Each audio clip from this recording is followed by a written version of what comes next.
Hello everyone, this is C S Vikram Sirohi and welcome to affordable classes. हमारी आज जेआईजीएल की class है और जेआईजीएल की क्लास में हम एक नया चैप्टर शुरू करेंगे। Ten chapter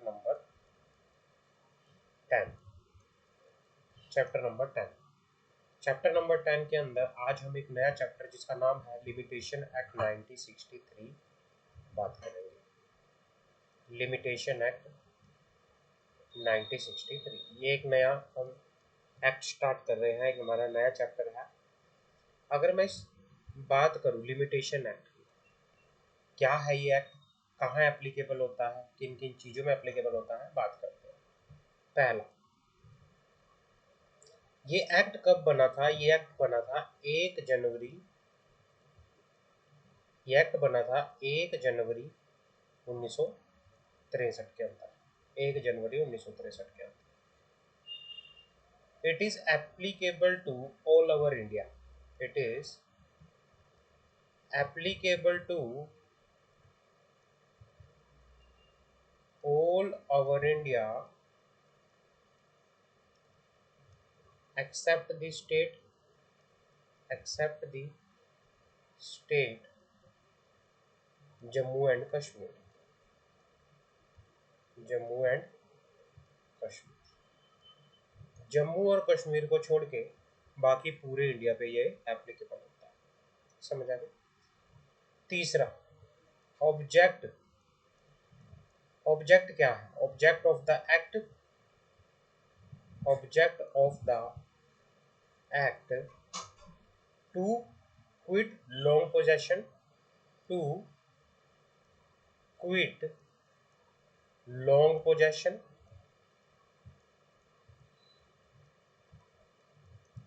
long possession and extinguish stale demands and extinguish stale demand। इसका मतलब क्या होता है? इसके दो मतलब है। एक तो है क्विट करना, क्विट मतलब छुड़वाना, छोड़ना लॉन्ग पोजेशन को, और दूसरा एक्सटिंग्विश डिमांड्स, जो स्टेल डिमांड्स है उसको क्या करना, खत्म करना।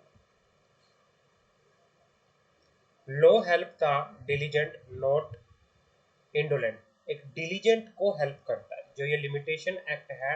It helps the diligent, it helps the diligent and not indolent, not indolent. If a man has been negligently sleeping over his right for a undue length of time, law does not allow him to litigate in respect of those rights। Limitation act कहता है कि कोई person जानबूझकर क्या है, अपने right को लेके, मतलब एक प्रॉपर टाइम के अंदर अपने राइट को लेके किसी भी तरह से उस राइट को एक्सरसाइज नहीं करता, तो एक टाइम बाद लॉ उसको अलाउ नहीं करेगा किस चीज़ के लिए, लिटिगेट करने के लिए उस राइट्स के अंदर। लिमिटेशन एक्ट का पर्पस क्या है? पर्पस सीधा सीधा है लिमिटेशन एक्ट का। पर्पस क्या है लिमिटेशन एक्ट का? ये कहना चाह रहा है कि भाई a man if a man has been negligently, जानबूझ के, हैज बीन नेग्लिजेंटली, जानबूझ के, गलती से, sleeping sleeping over his right, अपने राइट को लेके, अपने राइट को एक्सरसाइज नहीं करता और अपने राइट को लेके वो एक अनड्यू डिले कर रहा है, undue delay of time, undue delay of time. मान लो उसको कोई लिटिगेशन फाइल करने का एक राइट था और उसने नहीं फाइल की, वो जानबूझ के डिले कर रहा था। लॉ कहता है, law does not allow him, law does not allow him to litigate in respect of those rights, to litigate in respect of those rights to litigate in respect of those rights। तो ये हमारे पास क्या है, it is the preamble. ये preamble है कि भाई limitation act कब आया था, 1 जनवरी 1963 को आया था।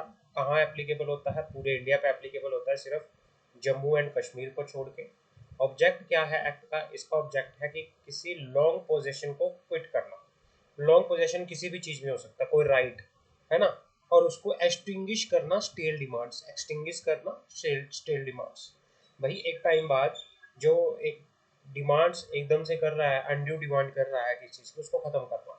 The help the law help the diligent, not the indolent।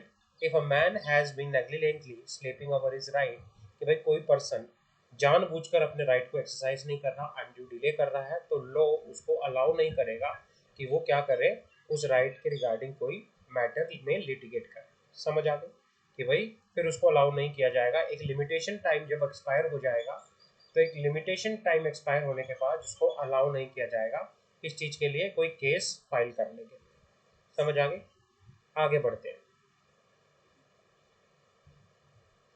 आगे बढ़ते हैं, क्या कहना चाह रहे हैं।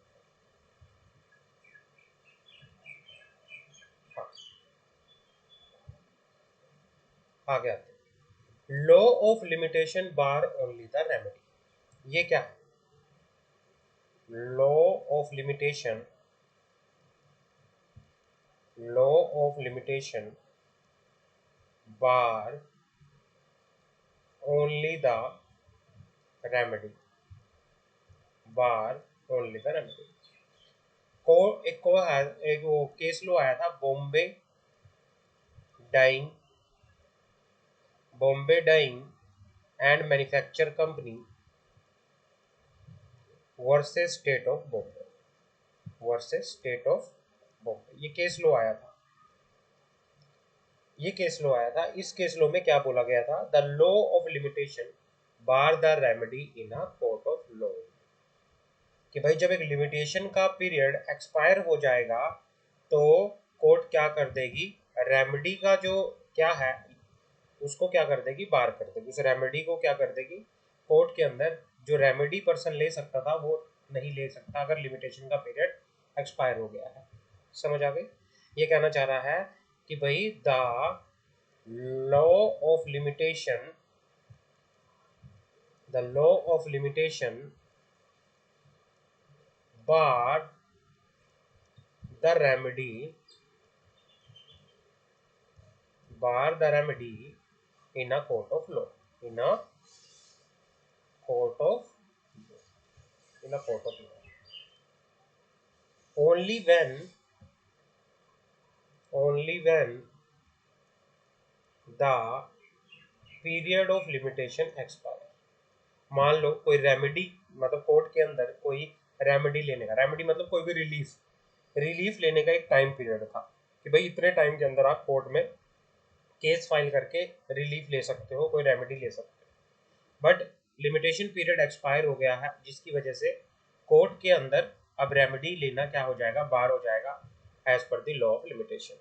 The law of limitation bar, bar मतलब रोकना, बार मतलब रोकना, रोक देगी किस चीज को, रेमेडी को। कोर्ट, कोर्ट में के अंदर जो रेमेडी आप ले सकते थे उसको क्या कर देगी, लिमिटेशन उसको बार कर देगा।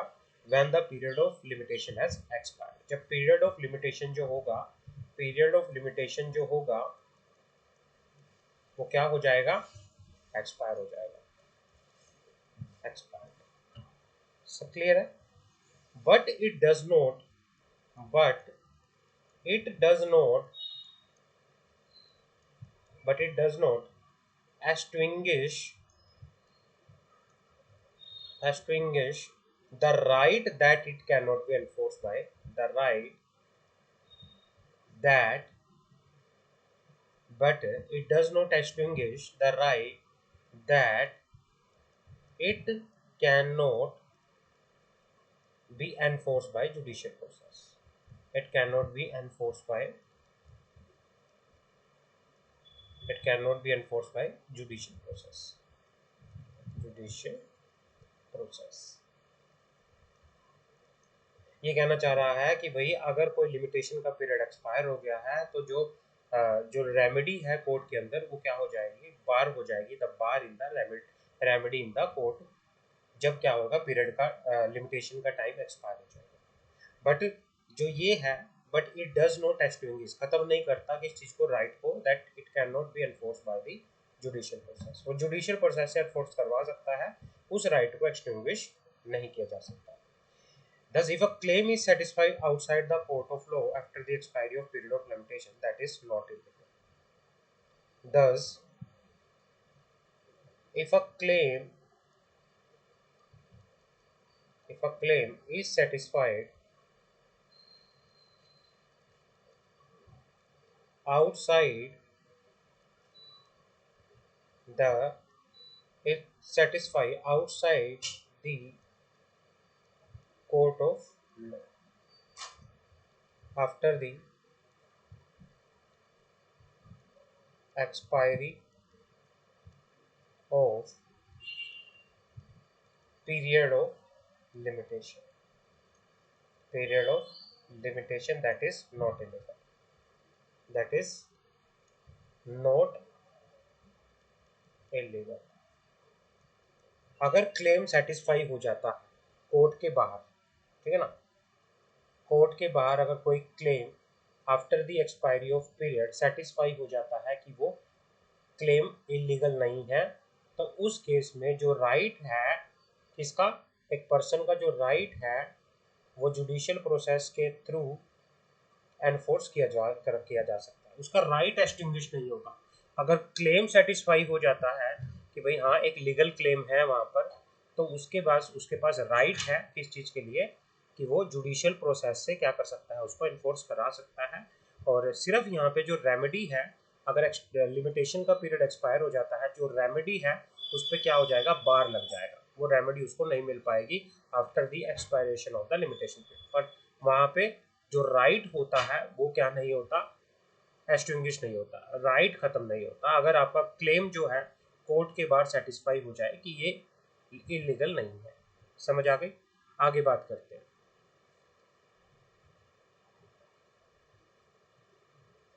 आगे बात करते हैं।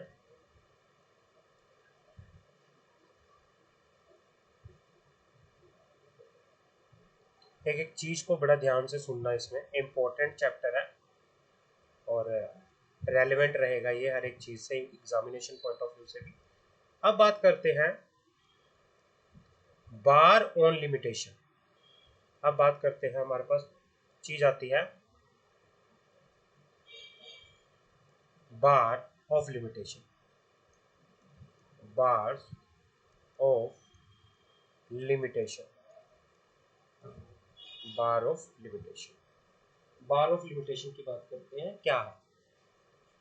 Section 3 of the act provide that any suit, bar of limitation में सेक्शन 3 क्या कहता है, section 3 of the act, section 3 of the act provides that any suit, suit मतलब कोई भी केस, कोई भी अपील, और या कोई भी एप्लीकेशन, कोई भी एप्लीकेशन, इफ मेड, अगर कोई भी केस फाइल हुआ है, कोई भी अपील फाइल हुई है, कोई भी एप्लीकेशन फाइल हुई है, अगर वो एक प्रिस्क्राइब्ड पीरियड ऑफ लिमिटेशन के बाद फाइल हुई है, if made beyond the prescribed beyond the prescribed period of limitation, prescribed period of limitation, अगर कोई भी केस, कोई भी सूट, कोई भी अपील, कोई भी एप्लीकेशन, अगर वो फाइल हुई है एक प्रिस्क्राइब्ड टाइम पीरियड के बियॉन्ड जाके, then it is the duty of the court, it is the duty of the court, duty of the court not to proceed with such suit, not to proceed with such suit irrespective of the fact whether the plea of limitation has been set up in defense or not। ये कहना चाह रहा है कि जब तक जो limitation की जो प्ली है वो सेटअप इन डिफेंस हो गई है या नहीं हो गई है, तब तक कोर्ट उस सूट के साथ जो एक प्रिस्क्राइब पीरियड ऑफ लिमिटेशन के बाहर जाके फाइल हुआ है कोई भी सूट, कोई भी अपील, कोई भी एप्लीकेशन, अगर एक पीरियड ऑफ लिमिटेशन के बाद फाइल हुई है तो कोर्ट उस सूट के साथ किसी भी तरह से कोई प्रोसीड नहीं करेगा, irrespective of the fact whether the plea of limitation has been set up in defense or not, irrespective of the fact whether the plea of limitation has been set up in the defense or not। समझ आ गई? तो यहाँ पर बार of limitation कहता है कि भाई एक बार जब लिमिटेशन का पीरियड एक्सपायर हो गया तो कोर्ट के पास जितनी भी ऐसे सूट, जितनी भी ऐसी अपील, जितनी भी ऐसी एप्लीकेशन अगर वो फाइल हुई है after the period of limitation, तो कोर्ट उन सूट के साथ, उन अपील के साथ, उन एप्लीकेशन के साथ डील नहीं करेगी, प्रोसीड नहीं करेगी। सेक्शन 3 कहता है। क्लियर है? आगे बढ़ते हैं। Extension of time in certain case, extension of time, extension of time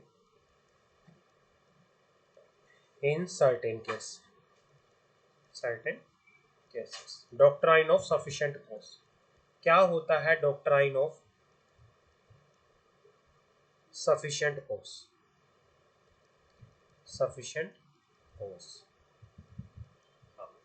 कॉन्डोलेशन of delay क्या होता है? ये सारा एक ही चीज होता है, ध्यान से सुनना, बात करते हैं। कॉन्डोलेशन of delay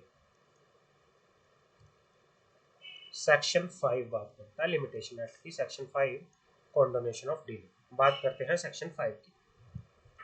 section 5, section 5 allow the extension of prescribed period in certain cases on sufficient cause been shown for the delay। जो सेक्शन 5 है वो किसके बारे में बात करता है? वो एक्सटेंशन ऑफ टाइम पीरियड के बारे में बात करता है। सेक्शन 5 किसके बारे में बात करता है? सेक्शन 5 अलाउ करता है, किसके लिए अलाउ करता है? Allow the extension of time period, extension of time period in certain cases on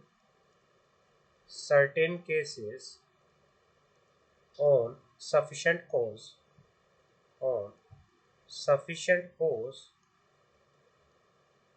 been shown for the delay। कि भाई अगर कोई पर्सन कोई केस फाइल नहीं कर पाया, लिमिटेशन पीरियड के अंदर कोई पर्सन अगर केस फाइल नहीं कर पाया और उसका केस फाइल ना करने का एक सफिशिएंट रीज़न था, तो सेक्शन 5 के अंदर उसको अलाउ कर दिया जाएगा, उसको एक टाइम पीरियड एक्सटेंड कर दिया जाएगा। इसे बोला जाता है, this is known as doctrine of sufficient cause या फिर कंडोनेशन ऑफ डिले। इसको बोला जाता है doctrine of, this is known as doctrine of sufficient cause या फिर condonation of delay. For condonation of delay मतलब ये हो गया कि भाई मान लो आपको 3 महीने का टाइम दिया गया था कि भाई 3 महीने के अंदर आप कोर्ट के अंदर केस फाइल कर सकते हो, बट आपने 3 महीने के अंदर केस फाइल आप किसी रीज़न की वजह से, कोई जेन्युइन रीज़न था, नहीं कर पाए, तो आपको एक जब एक्सटेंशन ऑफ टाइम पीरियड मतलब आपको एक एक्स्ट्रा टाइम मिल जाता है अपना केस फाइल करने का, तो ऐसी सिचुएशन को बोला जाता है डॉक्ट्राइन ऑफ सफिशिएंट कॉज या कंडोनेशन फॉर डिले। समझ आ गए? आगे बात करते हैं। Section 5 provide that any appeal application made to be admitted after the prescribed period if appellant or the applicant satisfy the court that he have sufficient cause for not preferring the appeal or making the application within the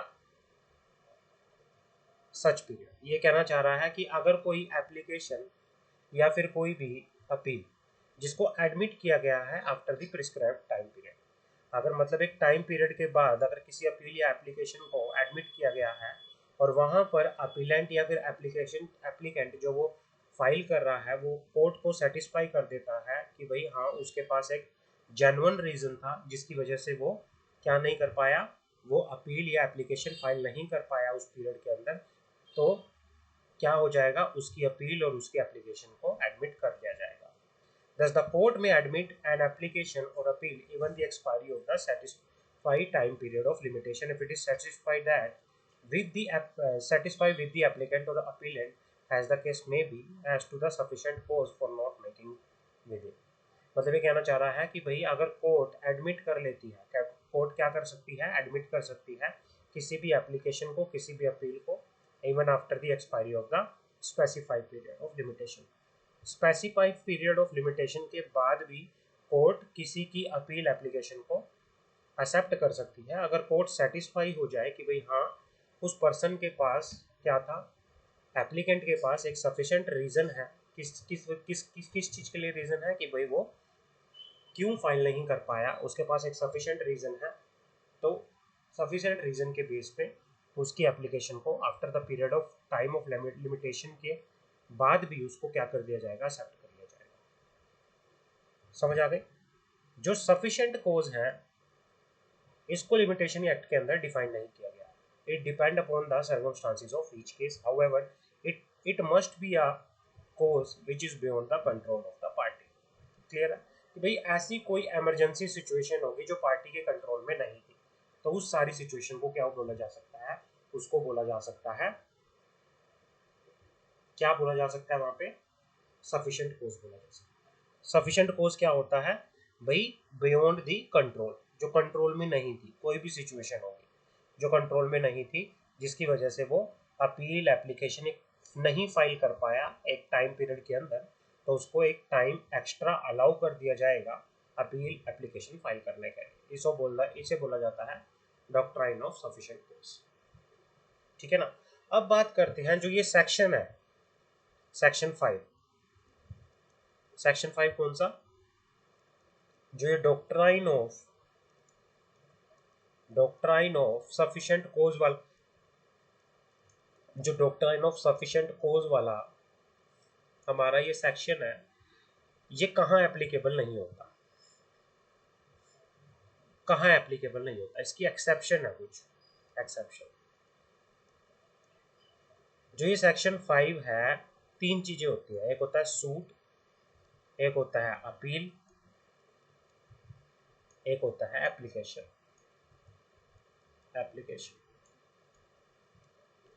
section 5 appeal और application पे applicable होता है। Section 5 appeal और application, जो doctrine of sufficient कोज है वो appeal और application पे क्या होता है, एप्लीकेबल होता है, but not applicable only suit पे वो एप्लीकेबल नहीं होता, सूट के केस में वो एप्लीकेबल नहीं होता। This action is not applicable to the suit. It apply only to the appeal or application specified therein. The reason for non-applicability of the section to suit is that period of limitation allowed in most of the suit extend from 3 to 12 years, whereas appeal and application it does not exceed 6 months. Main reason क्या है, जो period of limitation होता है एक suit file करने का, वो 3 साल से लेके 12 साल तक का होता है, जो कि एक बहुत लंबा टाइम पीरियड होता है सूट के लिए। बट अपील और एप्लीकेशन के केस में ये टाइम सिर्फ 6 महीने का होता है। हो सकता है कि भाई 6 महीने में कोई इमरजेंसी आ गई और आप फाइल नहीं कर पाए। 3 से लेके 12 साल तक की क्या ऐसा ही हर दिन इमरजेंसी रही होगी, तो ये वाली इमरजेंसी सूट के केस में फिजिबल नहीं लगती, एप्लीकेशन और अपील के केस में फिजिबल लगती है। तो आपको जो ये डॉक्ट्राइन है, जो सफिशिएंट कोज वाला डॉक्ट्राइन है, वो सिर्फ आपको किस में मिलेगा, अपील एंड एप्लीकेशन में मिलेगा, क्योंकि यहाँ पे टाइम पीरियड जो होता है अपील या एप्लीकेशन फाइल करने का वो 6 महीने से ज़्यादा नहीं होता, लेकिन सूट फाइल करने का जो टाइम होता है अगर किसी को केस फाइल करना है वो उसके लिए एक पीरियड ऑफ लिमिटेशन होता है जो मिनिमम 3 साल का होता है, 3 साल से लेके 12 साल तक का होता है। समझ आ गई? तो भाई इसीलिए ये जो सेक्शन 5 है वो किस पे एप्लीकेबल नहीं होता, वो सूट पे एप्लीकेबल नहीं होता, वो सूट पे एप्लीकेबल नहीं होता। आगे बात करते हैं। What is sufficient cause and what is not may be explained by the following judicial observation. Sufficient cause कौन से हो सकते हैं? What is sufficient cause and what is not?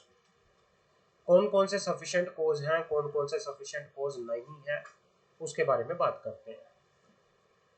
Sufficient cause, genuine reason. Sufficient cause को आप लिख सकते हो genuine reason। भाई किन किन चीजों को बोलेंगे कि genuine reason है और किन किन चीजों को बोलेंगे कि genuine reason नहीं है। सफिशिएंट कोज का मतलब यहाँ पे होता है genuine reason.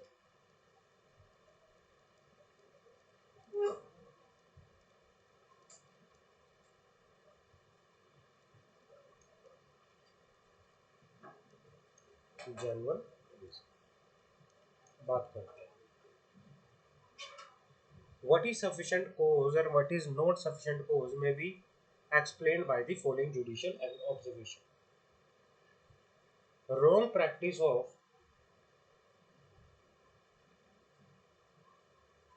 wrong practice of high court, wrong practice of high court which mislead the applicant or his counsel in not filing appeal should be regarded as sufficient cause. भाई high court की कोई गलत काम कर रहा है और वो अपीलेंट को या उसके किसी काउंसिल को, मतलब वकील को, वो क्या कर रहा है, मिसलीड कर रहा है हाई कोर्ट, जिसकी वजह से वो अपील फाइल नहीं कर पा रहे। तो ये कह सकते हैं, ये क्या है, एक जेन्युइन कारण है जिसकी वजह से वो ये कह सकते हैं कि भाई हमें हाई कोर्ट ने मिसलीड किया और इस वजह से हमें डिले हो गया अपील फाइल करने में।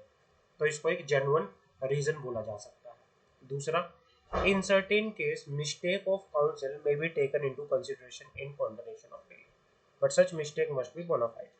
मान लो काउंसिल, काउंसिल मतलब वकील, लॉयर्स, आपके लॉयर ने कोई गलती की जानबूझ के, बोनाफाइड गलती, गलत भावना के साथ, बोनाफाइड होता है रॉन्ग इंटेंशन, रॉन्ग इंटेंशन मतलब आपके वकील ने गलत भावना के पर्पस से कोई गलती कर दी जिसकी वजह से आपको अपील या एप्लीकेशन फाइल आप नहीं कर पाए। तो आपको क्या कर दिया जाएगा, आपको एक टाइम पीरियड आपको दे सकते हैं दोबारा से अपनी क्या करने का, एप्लीकेशन अपील फाइल करने का, कंडोनेशन ऑफ डिले का। Wrong advice given by advocate can give rise to sufficient cause. आपको एडवोकेट ने क्या किया, कोई गलत एडवाइस दी, तो ये भी एक कारण हो सकता है, सफिशिएंट रीजन हो सकता है कि भाई आपको टाइम एक्स्ट्रा दे दिया जाए, आपको गुमराह कर दिया मान लो वकील ने, जिसकी वजह से आप क्या नहीं कर पाए, आप अपील या फिर एप्लीकेशन टाइम पीरियड के अंदर फाइल नहीं कर पाए। तो वहाँ पे भी आपको क्या मिल सकता है, टाइम पीरियड एक्स्ट्रा मिल सकता है। Making of law, making of law in establishing और exercising the right given by the law में be consider as sufficient cause. ये कहना चाह रहा है कि mistake of law, sorry mistake of law कह रहा है यहाँ पे कि भाई जो कोई कहीं पर मिस्टेक ऑफ लॉ भी क्या किया जा सकता है, सफिशिएंट कॉज कंसिडर किया जा सकता है। लेकिन इग्नोरेंस ऑफ लॉ कोई एक्सक्यूज नहीं है। जहां पर पार्टी की नेग्लिजेंस है, लीगल एडवाइजर की नेग्लिजेंस है, constitute a sufficient cause. However, ignorance of law is not excuse nor the negligence of the party or the legal advisor constitute a sufficient cause. लेकिन जहां पर पार्टी की negligence है, legal adviser की negligence है, उसे नहीं कहा जा सकता sufficient cause. But mistake in law के अंदर कोई मिस्टेक है जिसकी उसे कंसिडर किया जा सकता है सफिशिएंट कोज। क्लियर है? इम्प्रिजनमेंट ऑफ पार्टी और सीरियस इलनेस ऑफ पार्टी में भी consider as condonation of delay. भाई कोई पार्टी को जेल हो गई जिसकी वजह से वो केस फाइल नहीं कर पाया, अपील या फिर एप्लीकेशन फाइल नहीं कर पाया, या फिर पार्टी को कोई बीमारी हो गई, सीरियस बीमारी जिसकी वजह से वो अपील फाइल नहीं कर पाया तो उसको भी एक sufficient cause condonation of delay की तरह कंसिडर किया जा सकता है। समझ आ गए? आगे, time taken for obtaining certified copy of degree of judgment necessary to accompany the appeal or application was considered for condemnation of delay। भाई मान लो आपको अपील फाइल करनी थी, बट अपील के साथ आपको ऑर्डर की, कोर्ट के किसी ऑर्डर की आपको सर्टिफाई कॉपी अटैच करनी थी जिसको लेने में आपको टाइम लग गया, तो इसको भी कंसिडर किया जा सकता है क्या? Sufficient cause. Non availability of the file of the case to the state council or panel lawyer is no ground for condonation of inordinate delay। is inordinate delay, ये कहना चाह रहा है कि भाई नॉन अवेलेबिलिटी, हमारे लॉयर नहीं थे, लॉयर अवेलेबल नहीं थे, जिसकी वजह से हम क्या नहीं कर पाए, अपील या एप्लीकेशन फाइल नहीं कर पाए, ये किसी तरह का कोई एक्सक्यूज नहीं हो सकता। आप ये कहो कि हमारे एडवोकेट अवेलेबल नहीं थे और इसकी वजह से हम अपील या एप्लीकेशन फाइल नहीं कर पाए, तो ये किसी तरह से कोई क्या नहीं हो सकता, एक्सक्यूज नहीं हो सकता। Ailment of father during which period the defendant was looking after him has been held to be a sufficient and genuine reason। Ailment of father during which period that defendant was looking after him, कि भाई ये मान लो father को किसी तरह से क्या हो गया, एलमेंट ऑफ फादर हो गया, एलमेंट ऑफ फादर, और उसके बाद क्या हो गया, जो डिफेंडेंट है उसकी क्या कर रहा है, देखभाल कर रहा है, जिसकी वजह से एक सफिशिएंट रीजन हो सकता है। There are no category of sufficient cause, the category of sufficient cause are never exhausted. यहाँ पर क्या है, अलग अलग तरह का कोई भी रीजन हो सकता है, यहाँ पर डिले होने का कोई भी रीजन हो सकता है। लिस्ट जो है ये क्या है, लिस्ट, इसमें पूरी की पूरी कई और कारण भी आ सकते हैं।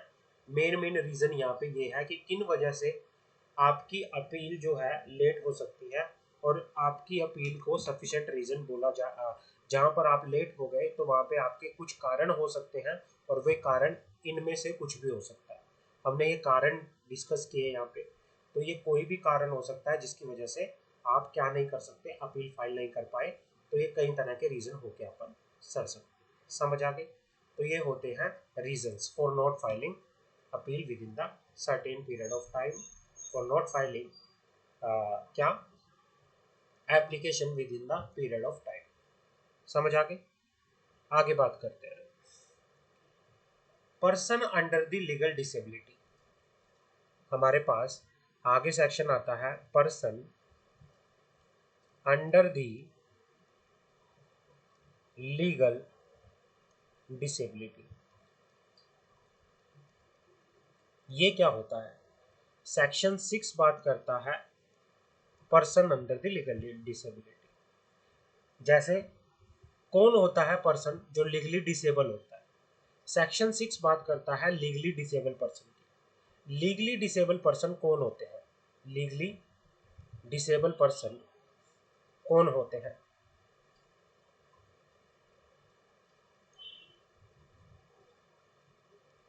कोई भी माइनर जिसकी उम्र 18 साल से कम है। समझ आ गई? Minor child including child in war. वो क्या होता है? कोई भी इंसेन, कोई भी इडियट, पागल, कोई भी इडियट क्या हो सकता है? लीगल डिसेबल पर्सन हो सकते हैं।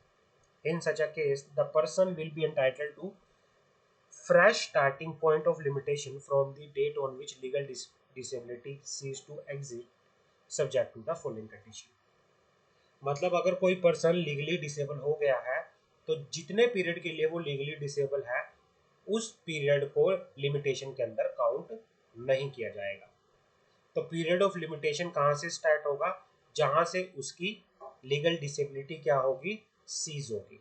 समझ आ गई? अब कुछ कंडीशन क्या होती है? Such a legal disable must existing at the time from which the period of limitation is to be commenced.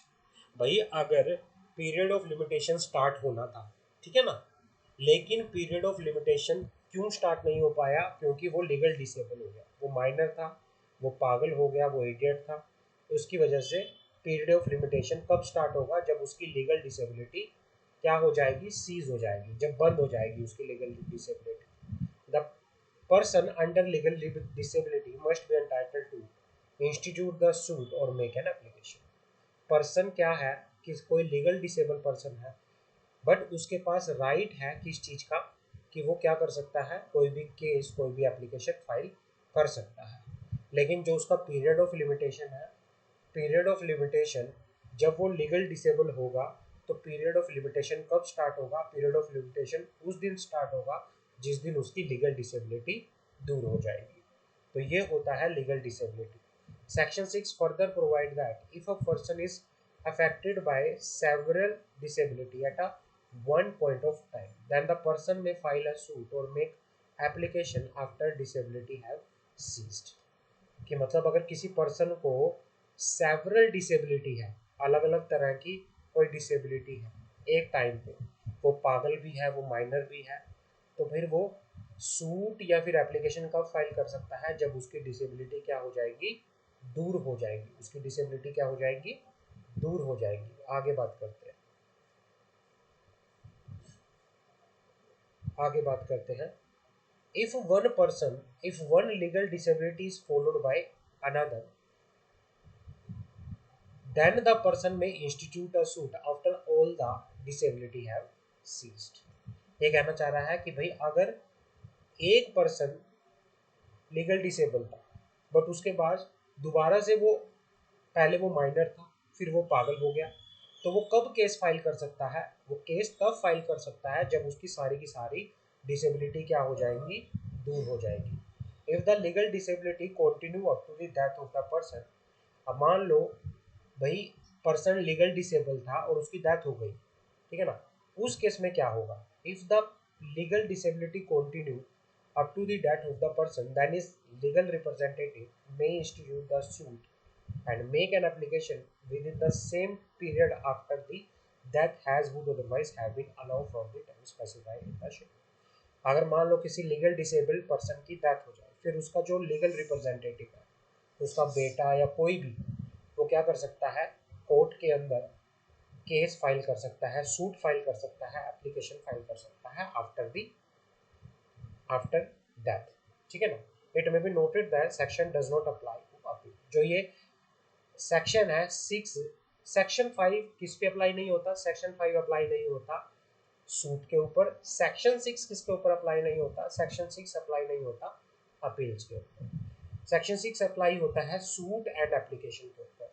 भाई अगर कोई लीगल डिसेबल पर्सन है, तो legal disable person period of limitation के अंदर, कब से उसका पीरियड ऑफ लिमिटेशन स्टार्ट होगा, जब उसकी लीगल डिसेबिलिटी जो है दूर हो जाएगी। अदरवाइज वो वो एंटाइटल है to file and suit and application, but उसमें क्या होगा, जब उसकी किसी पर्सन की सेवरल डिसेबिलिटी है, तो कब वो केस, कब वो सूट और एप्लीकेशन फाइल कर सकता है, जब उसकी डिसेबिलिटी क्या हो जाएगी, सीज हो जाएंगी। एक पर्सन के पास पहले एक डिसेबिलिटी थी, फिर उसको दूसरी डिसेबिलिटी होगी, तो उसके बाद क्या होगा, जब सारी डिसेबिलिटी उसकी दूर हो जाएंगी, तब वो क्या कर सकता है, केस फाइल कर सकता है। और मान लो किसी लीगल डिसेबल पर्सन की डेथ हो गई, तो फिर उसका लीगल रिप्रेजेंटेटिव क्या कर सकता है, after the death of the legal disable person, उसका लीगल रिप्रेजेंटेटिव क्या कर सकता है, उसका लीगल रिप्रेजेंटेटिव सूट या फिर एप्लीकेशन फाइल करके अंदर चल सकता है। समझ आ गया। तो यहाँ तक आज करते हैं हम, आगे फिर हम नेक्स्ट क्लास में स्टार्ट करेंगे। आप प्लीज़ यहाँ तक पढ़ लो, फिर हम नेक्स्ट क्लास में इसको स्टार्ट करेंगे। और नेक्स्ट क्लास में we will try to finish this chapter. हम नेक्स्ट क्लास के अंदर इस चैप्टर को फिनिश करने का ट्राई करेंगे। समझ आ गई। तो अभी के लिए इसमें इतना ही है।